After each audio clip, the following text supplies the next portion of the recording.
हाय बच्चों, कैसे हैं आप सब। आज हम पढ़ने वाले हैं हिंदी कुमार भारती कक्षा 9 पाठ 9 बादल को घिरते देखा। बादल को घिरते देखा कविता का भावार्थ देखेंगे।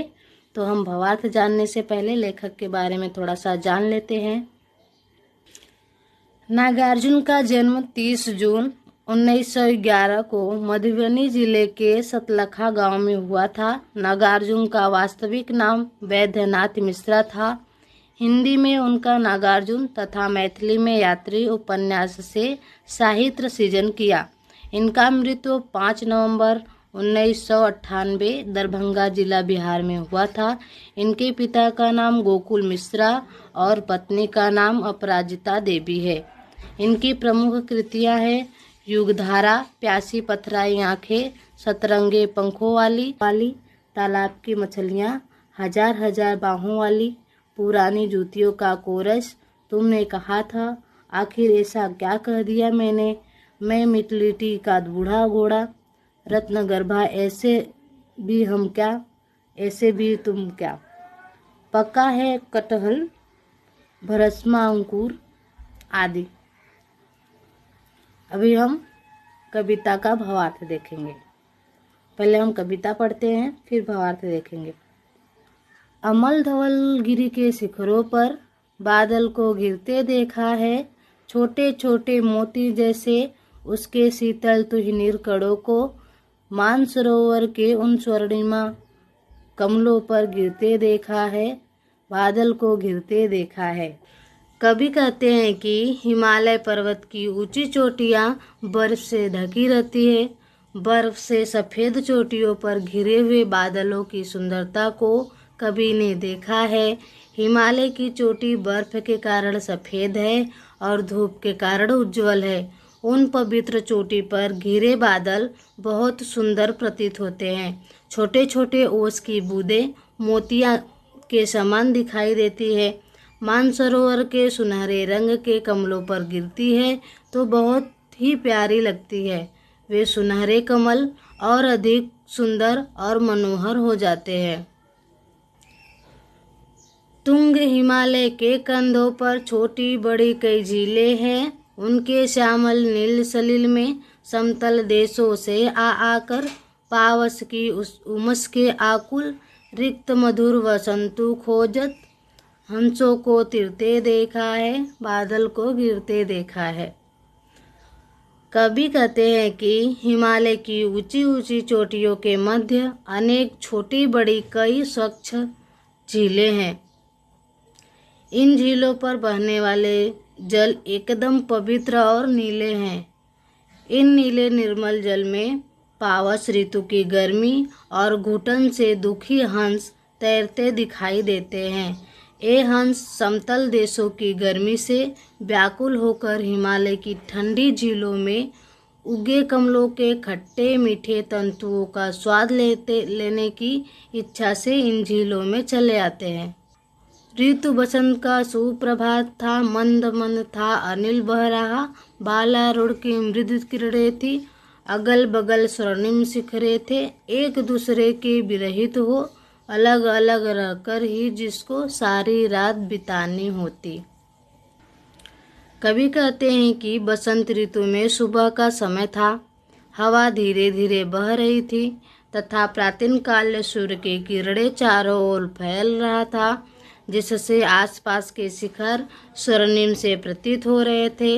ऐसे सुंदर सुनहरे वातावरण में उन्होंने एक चकवा चकवी के जोड़े को प्रेम की किल्लोर करते हुए देखा था। उन्हें रात में न मिलने का श्राप मिला था, इसलिए उन्हें मजबूरन अलग अलग रहकर अपनी रातें बितानी पड़ती है। सुबह होते ही उनकी योग भरी पुकार समाप्त हो जाती है। निशा काल से चिर अभिशापित बेबस उस चकवा चकई का बंद हुआ क्रंद फिर उसमें उस महान सरोवर के तीरे शैवालों की हरिदरी पर प्रलय कला छिड़ते देखा, बादल को घिरते देखा है। यह अभिशाप मिला हुआ है कि ये दोनों रात्रि में एक समय नहीं बिता सकते। इस कारण ये दोनों मजबूरन रात्रि में अलग अलग रहते हैं और दूसरे दिन सुबह सूर्य के उगने के बाद मिलते हैं। उनकी करुणा शांत हो गई है। वह महान सरोवर के किनारे शैवालों की हरी घास में एक दूसरे को एकटक देखते हैं, मानो एक रात्रि के बाद नहीं बल्कि कई वर्षों के बाद मिले हों। 7 सहस्त्र फुट ऊंचाई पर दुर्गम बर्फानी घाटी में अलखनाभि से उठने वाले निज के ही उन्मादक परिमल के पीछे धावित होकर तरल तरुण कस्तूरी मृग को अपने पर चिढ़ते देखा है, बादल को घिरते देखा है। कभी कहते हैं कि बर्फ से ढकी चोटियों में सैकड़ों हजारों फुट की ऊंचाई पर कवि ने एक युवा कस्तूरी मृग को देखा है। वह मृग अपनी नाभि से आती हुई नशीली सुगंध के पीछे पीछे पागल होकर दौड़ता रहता था। उसे भ्रम था कि वह सुगंध कहीं बाहर से आ रही है, अतः भागने और सुगंध न मिलने के कारण वह अपने आप पर चिढ़ रहा है। उसका वह अपने आप पर चिढ़ना कितना मनोरम था। कभी कहते हैं कि हिमालय की बर्फीली चोटियों पर घिरते बादल के नीचे यह दृश्य अत्यंत आकर्षित लगता है। कहाँ गया धनपति कुबेर, वह कहाँ गई उसकी वह अलका, नहीं ठिकाना कालिदास के व्यामो प्रवाही गंगा जल का। ढूंढा बहुत परंतु लगा क्या, मेघदूत का पता नहीं कहीं पर।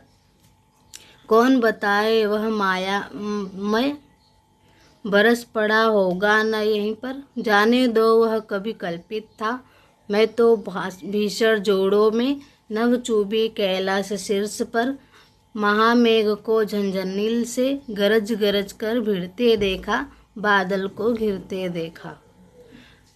कभी कहते हैं कि वर्तमान में धनपति कुबेर और उनकी नगरी अलका का कोई पता नहीं है। और कभी कालिदास ने अपने मेघदूत में जिस आकाश नदी गंगा के जल का वर्णन किया था, उनका भी यहाँ कोई पता नहीं चल रहा है। बहुत तलाश करने पर भी मेघदूत का पता नहीं चला। क्या पता वह मायामय यहीं कहीं बरस तो नहीं गया। छोड़ो, वह तो सब कवि की कल्पना थी।